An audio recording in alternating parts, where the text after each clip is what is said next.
What's going on, Aurora Alliance, and welcome back to a brand new Star Wars Battlefront 2 video. In this video we're going to be discussing ground-to-space combat and how it could work in Battlefront 2 if it was to be introduced. Before we get fully into this video, let me know down in the comment section below if you want ground-to-space combat to be in Star Wars Battlefront 2, and if you have any ideas on how they could implement it into the game, make sure to let me know. If you're new to the channel, make sure to subscribe to join the Aurora Alliance and be kept up to date with all Battlefront 2 content. But now let's get into the topic of this video. So I am only making this video because a lot of people complained that when Starfighter Assault was revealed that there was no ground-to-space combat and that you could not board or go inside of capital ships. Now this was something that Free Radical, the company who worked on the first original two Battlefront games, were going to introduce into Star Wars Battlefront 3 before it was cancelled. There is a lot of leaked alpha gameplay, I think it is, that shows ground-to-space combat, capital ship boarding, and a lot of really cool features which would be quite nice to see in a Battlefront game. But if you do miss ground-to-space combat, you can also go ahead and download the Star Wars Battlefront 2 Legacy mod, which allows you to play a lot of the cancelled content from Free Radical Star Wars Battlefront 3 in Star Wars Battlefront 2 simply by modding it. It's a really cool mod, it makes the game a lot more enjoyable, and it adds content that we never got to see from Free Radical for Star Wars Battlefront 3. But since a lot of people have asked me what I think about ground-to-space combat and capital ships, I did sit down and think about how it could work in Battlefront 2. And the way I think ground-to-space combat and capital ships would work in Star Wars Battlefront 2 is if it was part of a multi-stage game mode. Bear in mind though that I think that there could be a lot of issues with ground-to-space combat and capital ships in Star Wars Battlefront 2, especially with map sizes. To fit in ground-to-space combat and boardable capital ships, which involves a whole space map and a whole ground map and then all of the areas in between, I think the map size would have to be absolutely massive to be able to accommodate a decent sized and a decent sort of looking ground-to-space combat map, which features part of a planet, the atmosphere above the planet, and then the space above that with the capital ships in it.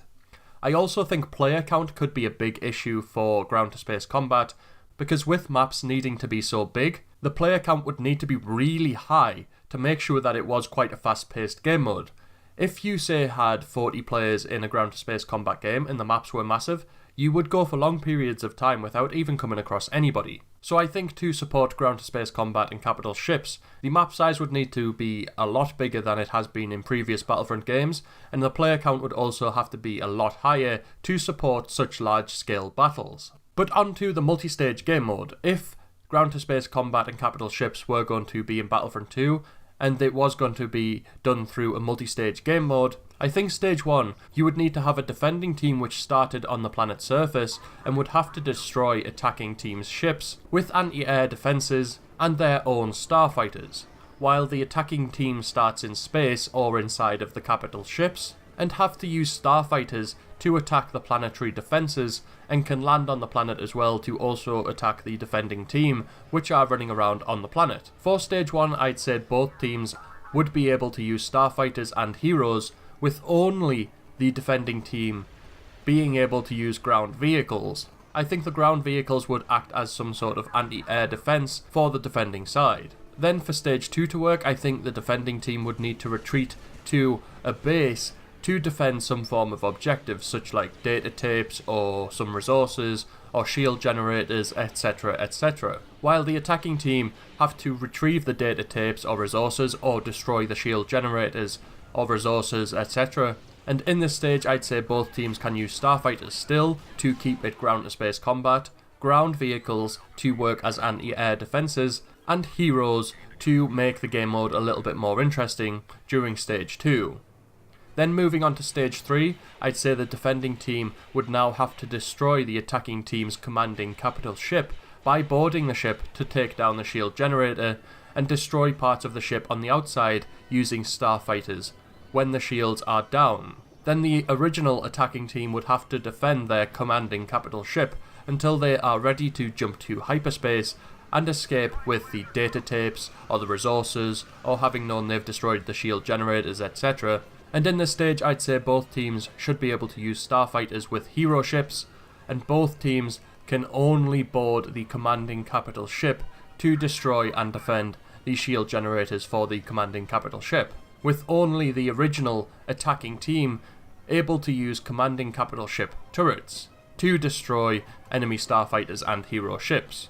I think if EA and DICE put together a sort of multi-stage game mode like this, which involves space battles, then coming down onto the planet to destroy objectives down on the planet, and then heading back up into space to defend and escape using the capital ships, I think ground-to-space combat could work if that was the case. However, I don't feel like having just sort of one game mode where people can fly up into space or land on the planet would work, because you'd get people who would literally only stay in the ships and only be in space, and people who wouldn't use the ships and would only be on the planet.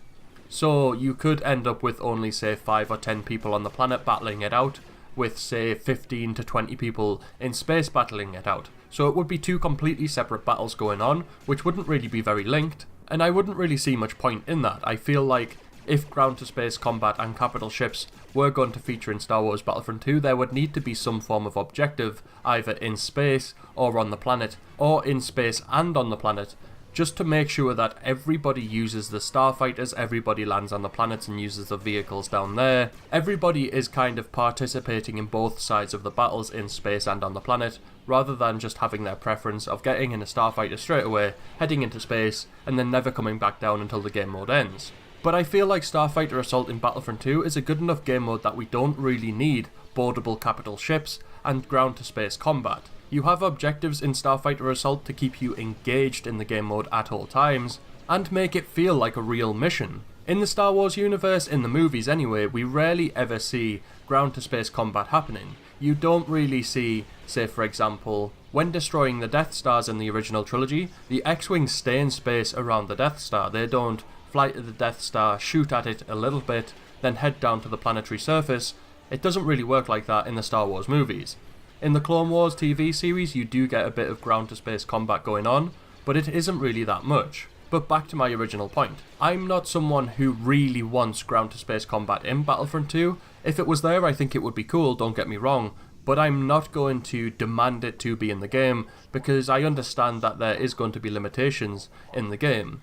The map size, like I said at the start of the video, would have to be massive to accommodate ground-to-space combat, and the player count would need to be really high to make it a really engaging, fast-paced game mode. If you had only 40 players in the game mode, it would be really slow and kind of pointless playing it, because you'd spend most of your time trying to get to the action.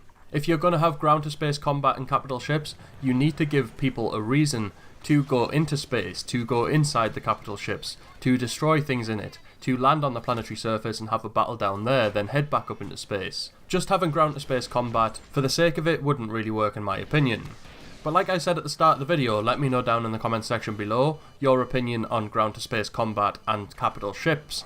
Do you want those things to be in Star Wars Battlefront 2? If so, how do you want them to work? If you've enjoyed this video, make sure to smash a like on it, and if you're new to the channel, make sure to subscribe to join the Aurora Alliance and be kept up to date with all things Star Wars Battlefront 2 and other Star Wars games. Other than that, may the Force be with you.